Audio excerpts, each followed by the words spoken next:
I am sorry, we forgot to pay the perpetual sunny day bill this month, and well, it's a little cloudy. Well, today we're going to go out and do a little light duty ADV, dual sport, whatever you want to call it. We haven't done that in a while. I'm going to do probably mostly pavement, hit some a little bit of dirt, get a little bit concerned. I am seeing some pretty good showers around, and if it's not raining here, it's raining somewhere else, and it's probably upstream of a wash like this, and it makes some of these things non-crossable. So I'm going to pick my battles today, do a little bit of pavement, do some dirt, and either way, have some fun.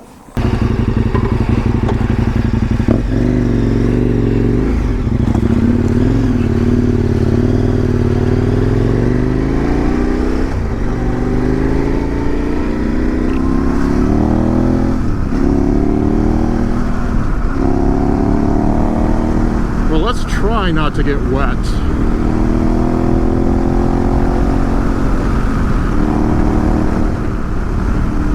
Yeah, not a terribly long ride today either. We'll probably put on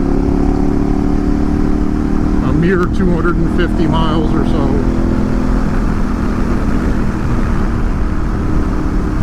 I don't think we'll hit 300.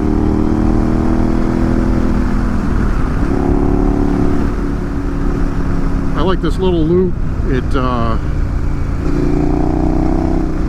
has a little bit of everything. Nothing too difficult. Some undulating and gyrating roads for the pavement, and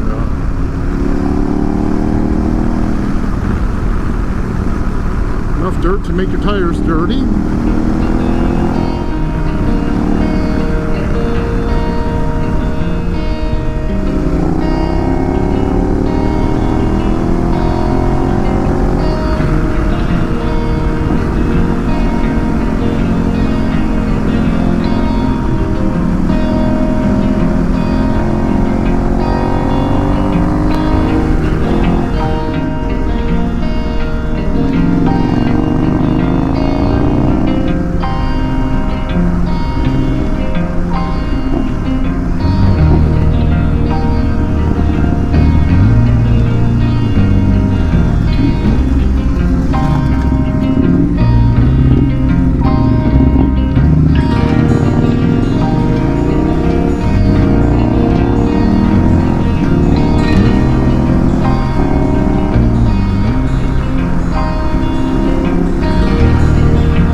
things I love about the desert is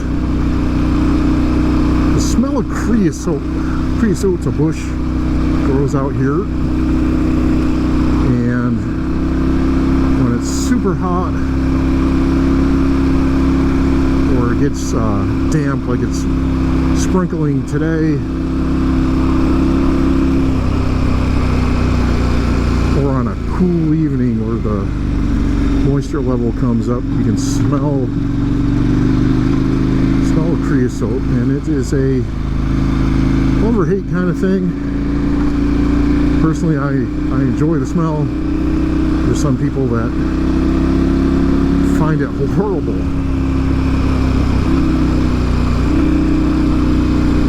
Everybody's different.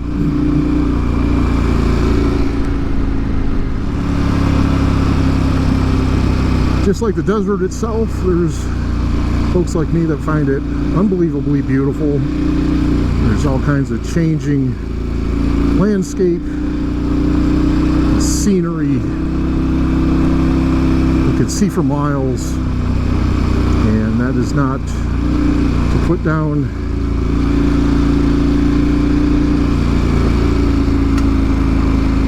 a deciduous or coniferous populated landscape. Lived in one for many, many years, and I certainly do enjoy that. I guess I just enjoy the outdoors. And where I'm at right now is the desert, and I find it incredibly beautiful. There are some folks, and they are not wrong, it's just their opinion,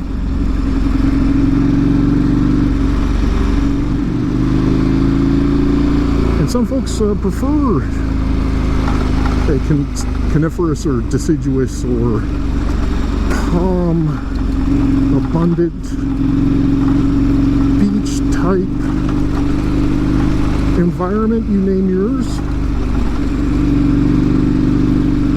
Pepperoni or anchovies, tomato or tomato.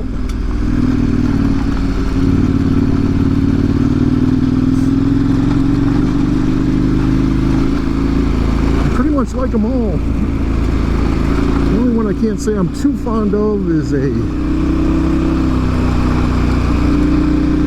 cityscape, pavement and building infested environment.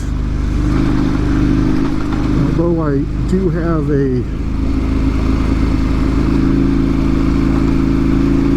certain perversion to old buildings and main streets and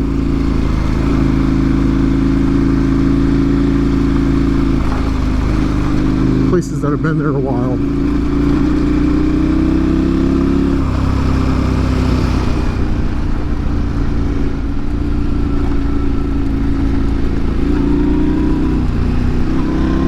I personally apologize if there's rain globules in your way. Not a whole lot I can do about it right at the moment. If I just wipe it with my glove, I think it'll just make it worse. You're getting the rain experience.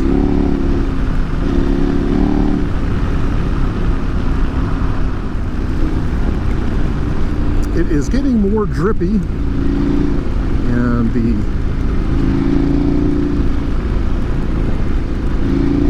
course that I want to take is right over in that direction. And if you can see, I'm not sure if you can, those mountains are encapsulated in downpour.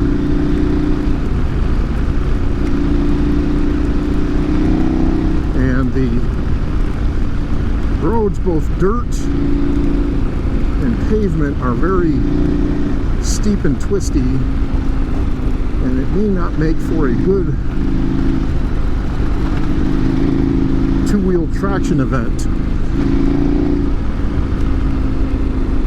And besides, I'm wearing a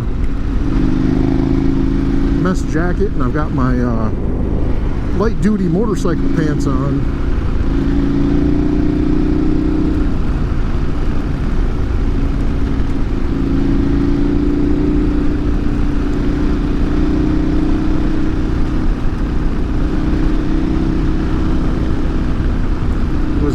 intent or intention just to kind of skirt around this rain. I wasn't really 100% sure if we were going to get a storm or not, which it's kind of looking like a pretty good downpour over there.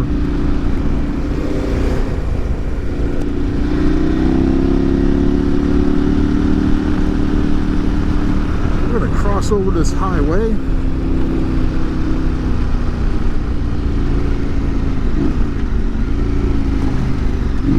Into our next road.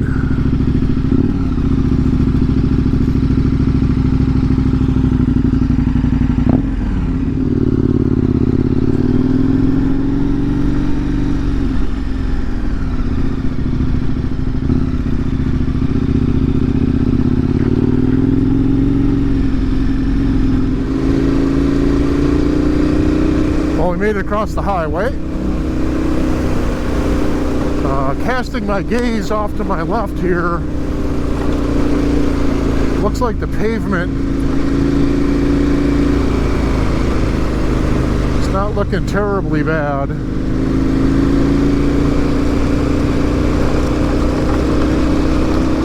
There are two things, or two areas, or obstacles that would make me turn back. And the first may be a harbinger of the second.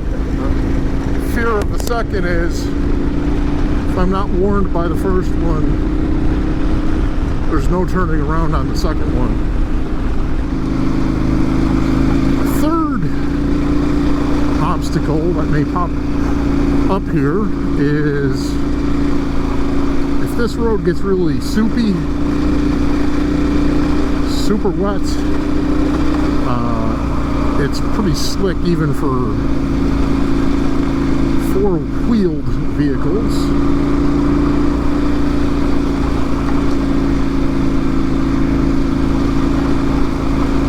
And it's no fun riding a 600-pound bike on really slick roads. But so far so good, man.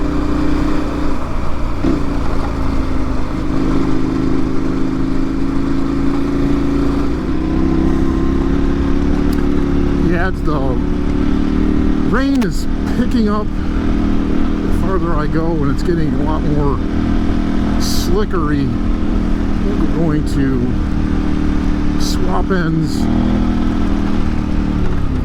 and head back out, because I can see to go up that canyon,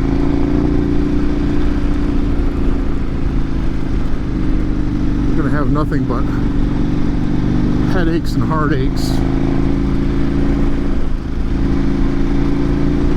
And as stated before, I'm not 100% geared up for this.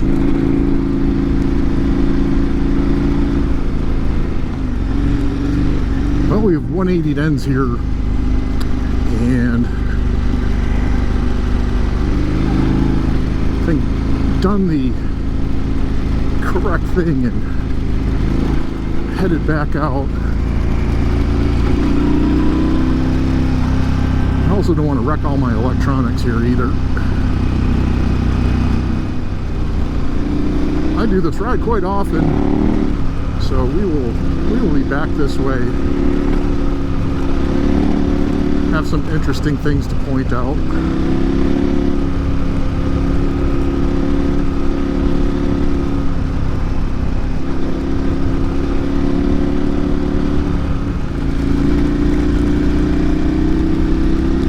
It's very interesting to think about how much we consider ourselves adventurers, especially our motorcycle community. I've recently found and purchased a book I saw probably 15, 16 years ago, and didn't purchase and kicked myself in the rear end for it, and I've been on a search ever since, and recently have found the book, purchased it, and begun to read it. And it is called A Summer Sojourn to the Grand Canyon. It's about an 1898 trip of two brothers and two sisters, ranging in age from 25 to 12 years old, and took their wagon, two-horse wagon, from Phoenix to the Grand Canyon, to the Three Mesas, and back to Phoenix.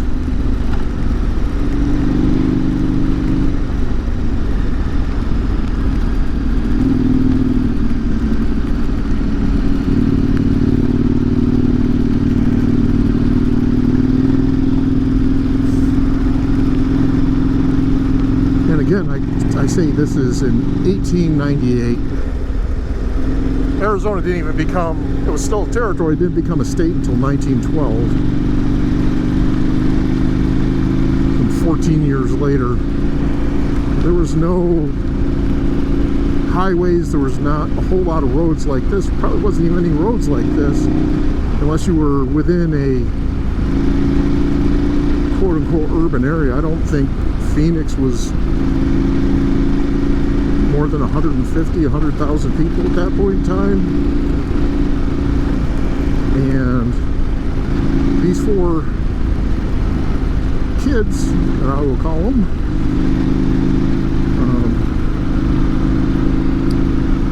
went off and explored the Arizona territory, saw the Grand Canyon, and experienced the Native American community on the Three Mesas without roads that were anywhere near this, and were basically on their own for about a month and a half or 2 months. Very interesting. It was very,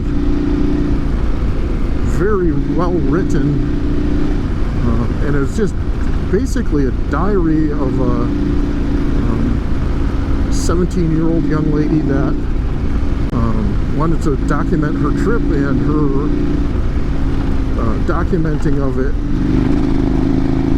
in literary form. Something that I'm sure she wasn't even thinking was ever going to be seen by anyone outside of her family. Was so well written and descriptive. I know probably about 80% of the places, and have been to about 80% of the places that she writes about. She's so descriptive about them.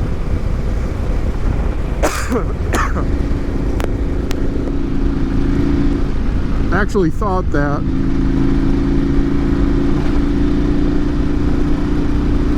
if I could find someone, and it wouldn't make sense for me to read it, but find someone that could read the text and use that as the backdrop audio of the general route that they took, I could stop and find a lot of these places that they stopped and talked about. There's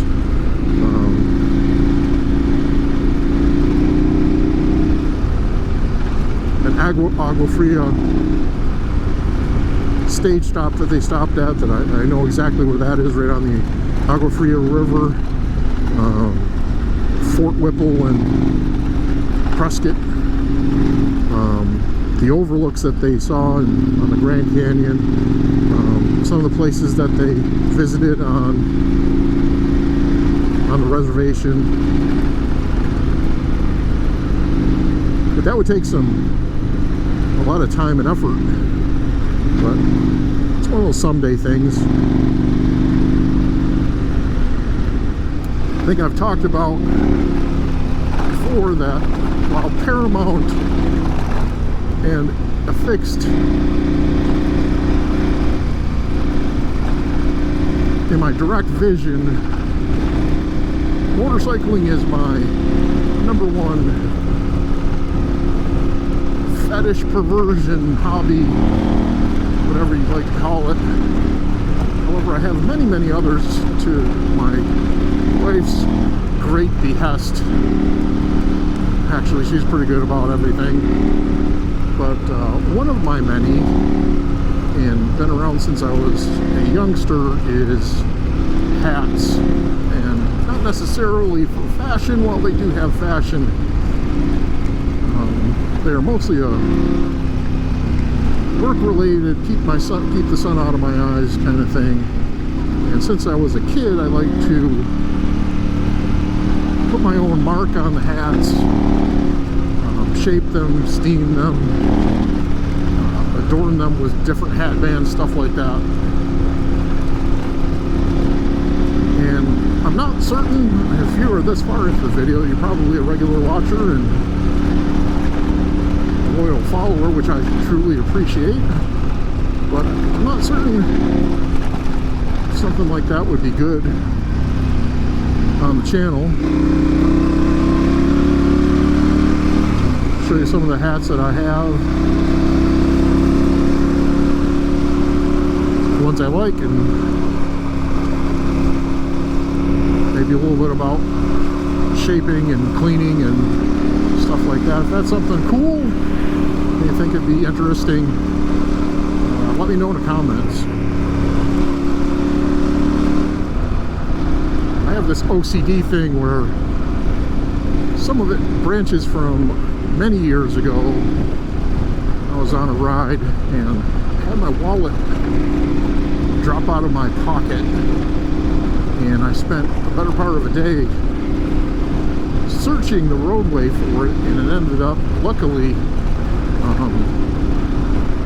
laying on a saddlebag, down between the saddlebag and the seat kind of thing. And ever since then, every time I stop, or every so often, I need to check for that wallet, check the phone, make sure the phone's there, make sure everything is, pockets are zipped up, bags are zipped up. It's kind of like nut check, butt check, gut check kind of thing. Make sure everything's there. It's been really good till probably about 2 months ago. I lost my power bank. I had pulled it out on an elongated stop and was charging up my phone, which had mysteriously discharged quite considerably. And I set it down probably on the tank, or not sure where, and it ended up disappearing. Well, I appreciate you watching. Thanks for watching all my videos. Please comment, subscribe, ding that bell so you get notified when I put up new videos. Like and share. Adios.